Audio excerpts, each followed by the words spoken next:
Hello and welcome to episode 195 of Tall Guy Talks Travel with Rick Doherty. Of course, I am your host, Rick Doherty.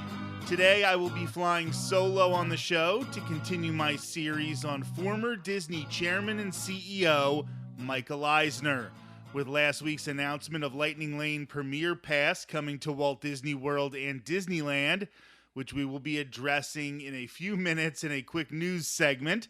I think a lot of Disney fans are really looking back at the Eisner era right now with rose-colored glasses.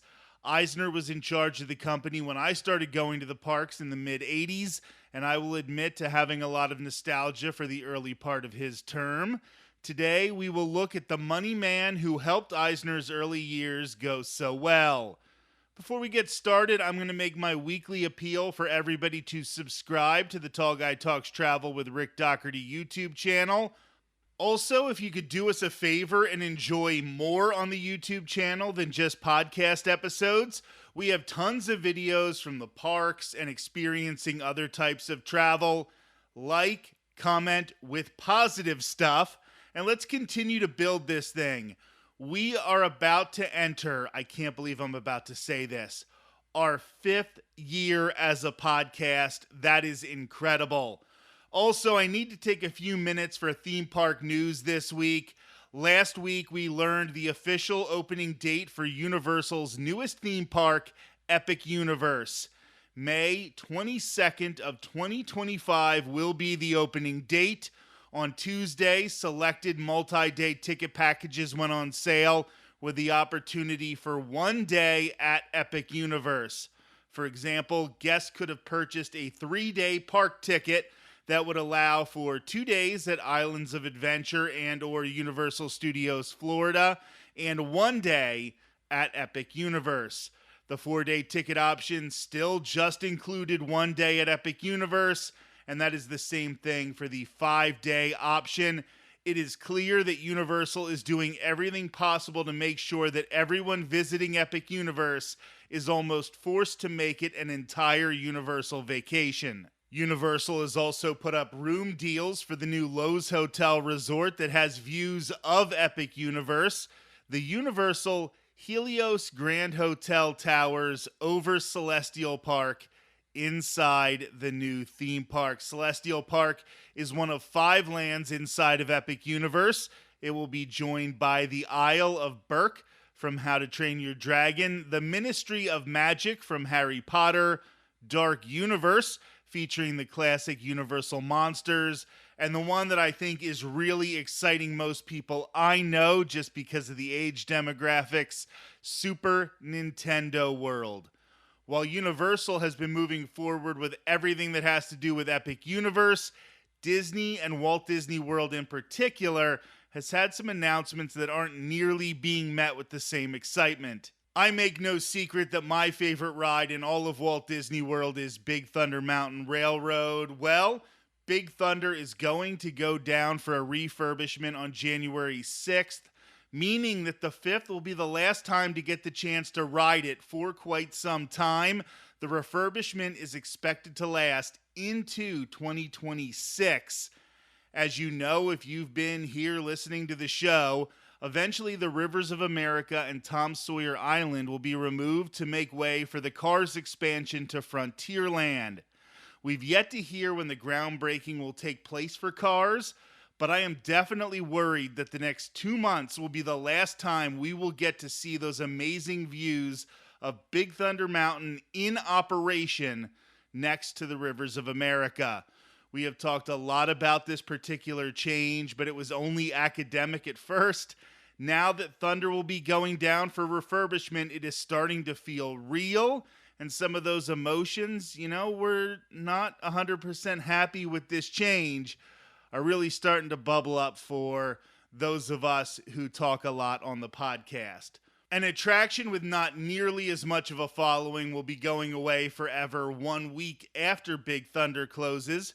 Triceratops Spin in Dino Land, USA at Disney's Animal Kingdom and some other parts of Chester and Hester's will be having their last runs on January 12th before construction walls go up on the 13th.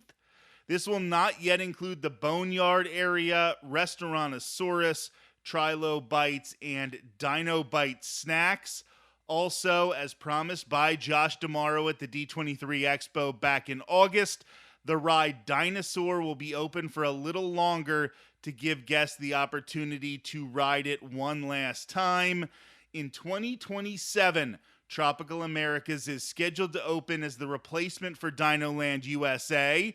That will include an Indiana Jones ride in the current location of Dinosaur, an Encanto attraction, and a carousel featuring hand-carved animals from Disney movies. While Dinosaur was a ride that I've always enjoyed, I did think that Disney could have gone in a number of different directions replacing Dinoland USA. Most notably, the rumor was it was going to be replaced with a Zootopia land, and I just don't think that that would have fit the theming of Disney's Animal Kingdom. So I'm a little upset with some of the things that we're going to be losing, but I do take some solace in the fact that the Encanto attraction does appear like it will focus on animals and conservation. And even though Indiana Jones doesn't feel like it fits in Disney's Animal Kingdom, it sounds like they are going to try to use that theme once again of conservation. They are introducing an animal that is going to be like the main bad guy on this ride. So at least they're trying to fit into the theme of a great theme park. And I really don't want them to mess this up because I do really love everything going on at Disney's Animal Kingdom. Even though Disney's Animal Kingdom will be losing another ride, which will limit the park's current total to just 6, there will be something exciting coming to the park in early 2025. Baxo is a brand new Sumatran tiger who was born earlier this month at DAK. Baxo and his mother are expected to be introduced into Maharaja Jungle Trek in the Asia section early next year. With fewer than 400 Sumatran tigers left in the wild, this birth is a big deal for Disney's conservation efforts. I also hope that Baxo will give more guests an excuse to visit the animal trails in the parks. DAK is an amazing theme park, and if you only focus on the rides, you are missing a huge part of what is happening there. In other Disney news, Epcot has announced the dates for the International Festival of the Arts. Personally, this is my favorite Epcot festival. It will run from January 17th until February 24th. So you're only going to have a little more than a month to enjoy this festival. And like I have said, it is my favorite. There's a lot happening. There are artists who have their artwork on display. Some of this artwork is Disney or Star Wars themed, but some of it is not. You can get some more traditional artwork as well. The festival features the ever so popular Disney on Broadway concert series, where actual Broadway performers take the stage in Epcot's World Showcase, and the performances do not cost anything on top of your theme park ticket. Once you're in Epcot, you can just sit down, as long as you get there in enough time, and see Broadway performers performing songs from many different Disney on Broadway shows. It is awesome. Most controversially, Disney announced a new Lightning Lane Premier Pass for both Walt Disney World and Disneyland. It seems like Disney is trying everything possible to confuse guests and make planning a trip difficult. Lightning Lane Premier Pass will not be replacing Lightning Lane Multi-Pass and Single Pass. The two skip-the-line options will be running concurrently. Lightning Lane Premier Pass will be good for one park and will provide Lightning Lane access to every available attraction once per day. My co-host Maz and I have constantly criticized this aspect of all of Disney's newer skip-the-line programs. All of them have limited guests to one ride of any given attraction per day using the Lightning Lane queue. For example, Disney's Animal Kingdom has 10 options for Lightning Lane. 6 of those are rides. Once you use your one lightning lane for Avatar Flight of Passage for the day, you basically have to wait through the standby line if you decide to ride it again later in the day. It is not out of the question for somebody to show up to Disney's Animal Kingdom at rope drop at 8 o'clock and think that they could use up all 6 of their lightning lanes for rides by at least noon, and maybe even earlier than that. And then they'd only get to skip the queue for attractions like Feathered Friends in Flight and It's Tough to Be a Bug. Here is the pricing, which is what is really eye-opening. Animal Kingdom will vary from $129 to $199 per person per day, plus tax depending on demand. Epcot will be $169 to $249.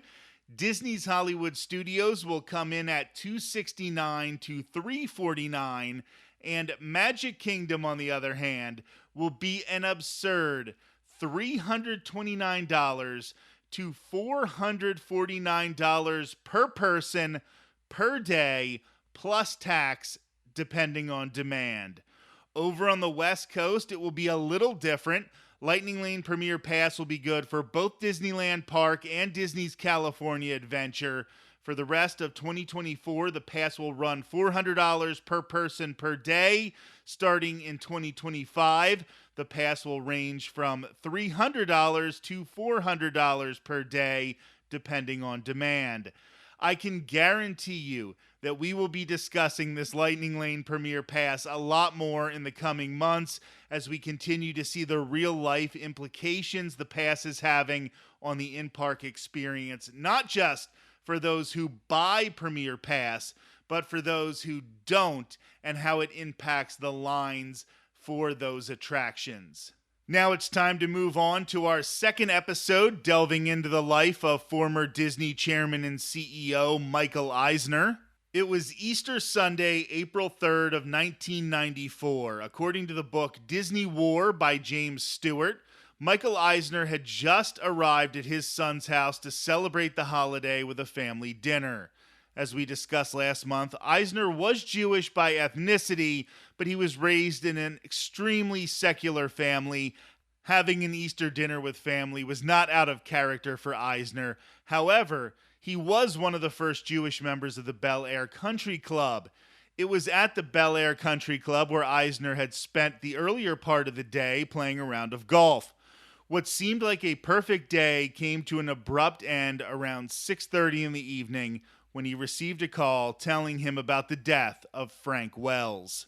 Frank Wells was an avid outdoorsman who had almost completed the 7 summits. He actually came so close to achieving his goal to hike to the top of the highest mountain on each of the 7 continents: Kilimanjaro in Africa, Denali or Mount McKinley in North America, Aconcagua, which I am sure I am grossly mispronouncing, in South America, Elbrus in Europe, Mount Kosciuszko in Australia, another mountain I'm pretty sure I'm mispronouncing, and Vinson in Antarctica. Bad weather forced him to abandon his efforts to reach the summit of Mount Everest with just 3,000 feet remaining.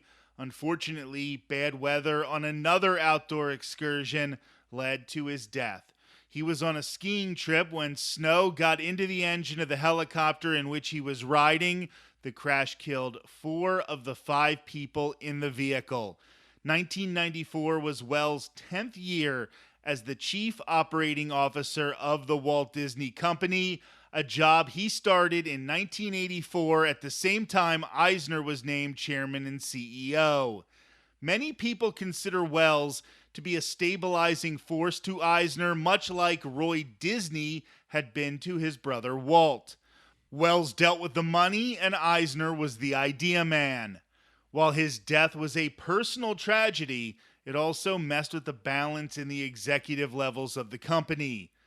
Things were looking bleak for the Walt Disney Company in 1984. After Walt Disney World opened in 1971, the company's stock was up to $123 per share by 1973. In '84, that stock price had dropped to $50. A lot of this hit was caused by the oil crisis in the late 70s, but the company was also struggling to find huge success in films.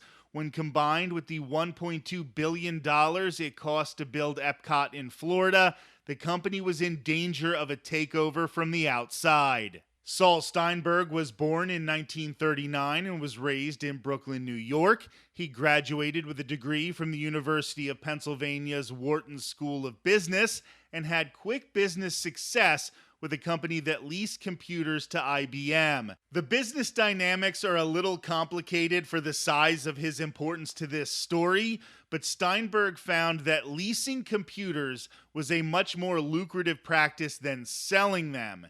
He then began acquiring companies. By his 30th birthday, he was a millionaire. He was a billionaire by the time he turned 40. In the spring of 1984, he had announced that he owned more than 6% of Disney stock. According to Disney Wars, he was looking to acquire up to 22% in an attempt at a takeover of the company. Much like a previous attempt at a takeover of Chemical Bank in 1969, Steinberg was stopped from grabbing the reins at Disney, although that may not have even been what he wanted. Disney bought him out with what is called green mail.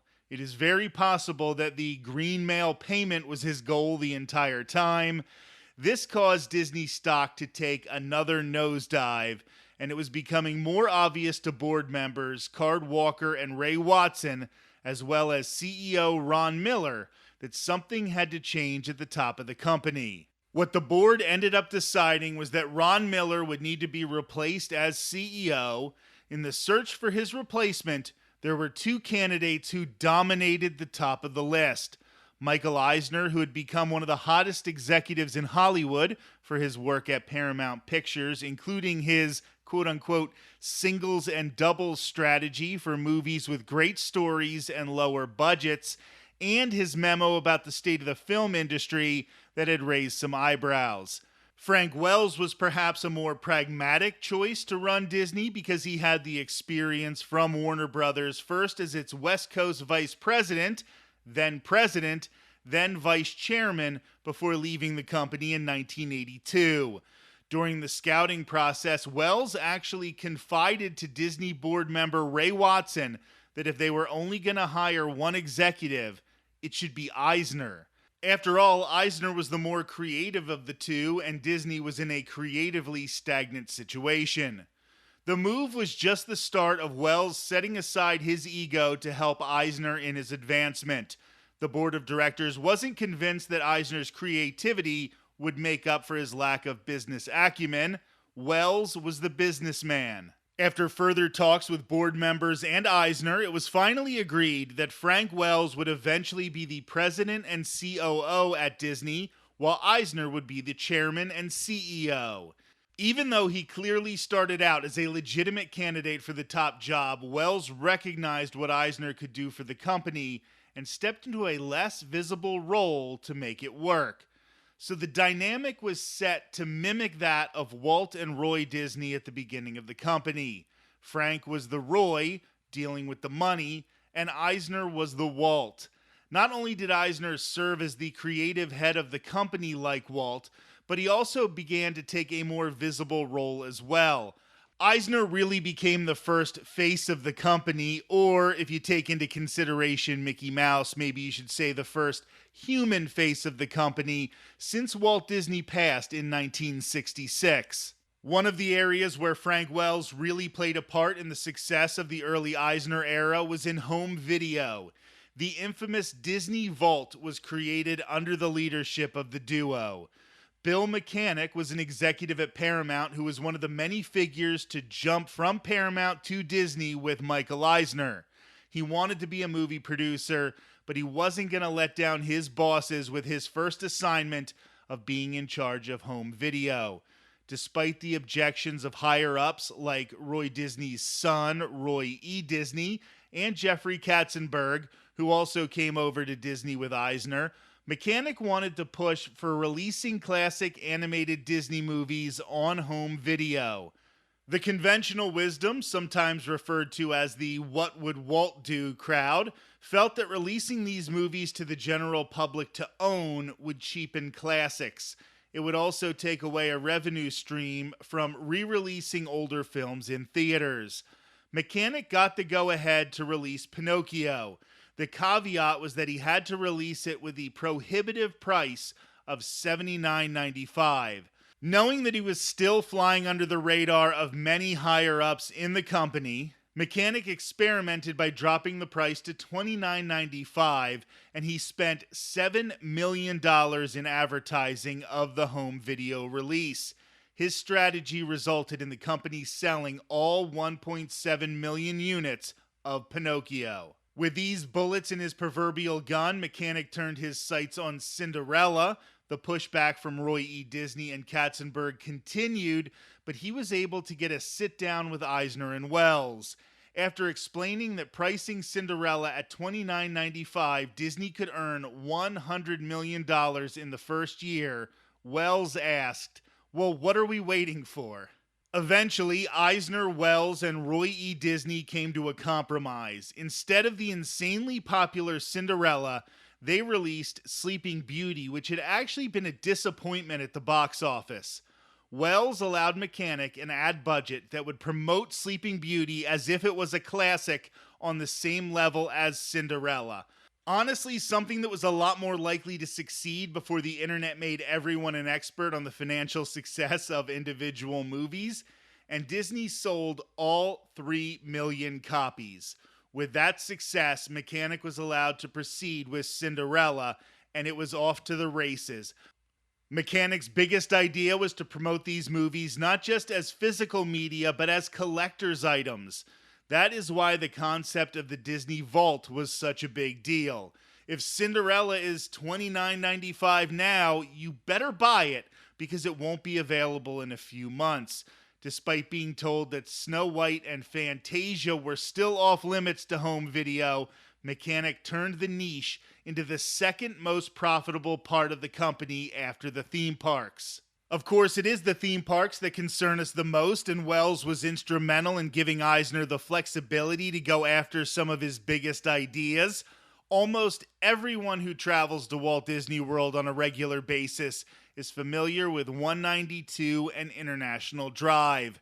These roads are both lined with hotels that sprung up around Walt Disney World and later the other tourist attractions in the Orlando area. Thousands of hotels and motels were making money off of Disney, and none of that money was going into the company's pockets. First, Eisner and Wells talked with Tishman and Marriott about various plans to build hotels on Walt Disney World property. The Tishman deal resulted in the creation of the Swan and Dolphin Resort, which could be a podcast episode of its own. After Eisner and Wells saw designs from Imagineering for the Grand Floridian, Eisner got so excited that he wanted all creative control of development. Not only was Wells on board with bringing someone into the company to work on the theme parks and building new resorts, he also showed more humility in ensuring that Eisner's first choice would take the job.